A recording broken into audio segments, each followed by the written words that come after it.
Hello ළමයි අද මම ඔයාලට කියලා දෙන්නේ බෝඩිම එක ඉද්දී රසම රස චාය ටී එකක් ඉක්මනින් කොහොමද හදාගන්නේ කියලා. ඒකට ඕන වෙනවා එනසල්, කුරුඳු, කරාඹු නැටි, ගම්මිරිස්, ඊළඟට තේකොළ, ඊට පස්සේ කිරිපිටි. කිරිපිටි වලට මම ගත්තේ රත්ති 70 පැකට් 3ක්. පුංචි සාස් පානක් ඕන වෙනවා. ඒ වගේම ඔයාලා තේ බොන ඔයාලගේ කෝප්පේ ගන්න. ඊට පස්සේ අපිට ඕන කරනවා පුංචි අත්තන් ගෙඩියක්. මේ අත්තන් ගෙඩිය නැත්තම් දුක් වෙන්න එපා. ඔයාලට පුළුවන් shopping එකකට දාලා කුඩු කරගන්න. ඊට පස්සේ අපි මේ ingredients ටික ඔක්කොම එකට දාලා අපි කොටා ගන්නවා. ඉතින් මේක කොටා ගන්න ප්‍රමාණය අනුව තමයි ඔයාලගේ තේකේ රස ඒ වගේම සුවඳ වැඩි වෙන්නේ. හොඳට කොටා ගන්න. ඔයාලා ළඟ තියෙනවා නම් සාදික්ක කෑල්ලක් අනිවාර්යෙන් මේකට දාගන්න. ඒකෙනුත් රස වැඩි වෙනවා.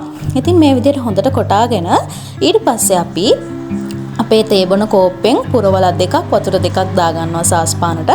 අර වංගෙඩිය තිබ්බ ටිකයි වංගෙඩියට චූටි වතුර ටිකක් දාලා ආයෙම ටිකක් හොදලා වගේ ආයෙ මේකට දාලා අපි දාගන්නවා එකට තේකොළ හැඳි 3ක්. මං සාමාන්‍යයෙන් කහට වැඩිපුර බොන කෙනෙක්.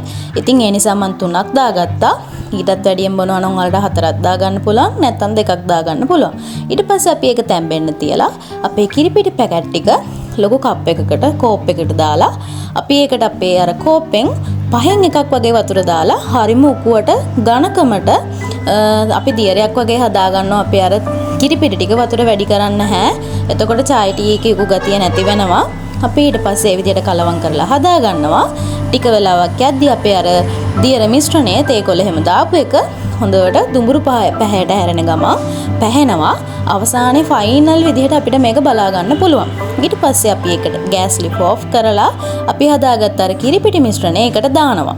දාලා ඒකත් හොඳට ටිකක් කලවම් කරලා වහලා විනාඩි 2ක් විතර තැම්බෙන්න තියනවා. ගොඩ වෙලාවක් තියන්න එපා. මොකද ඒක උතුරන්න බලන්න පුළුවන්.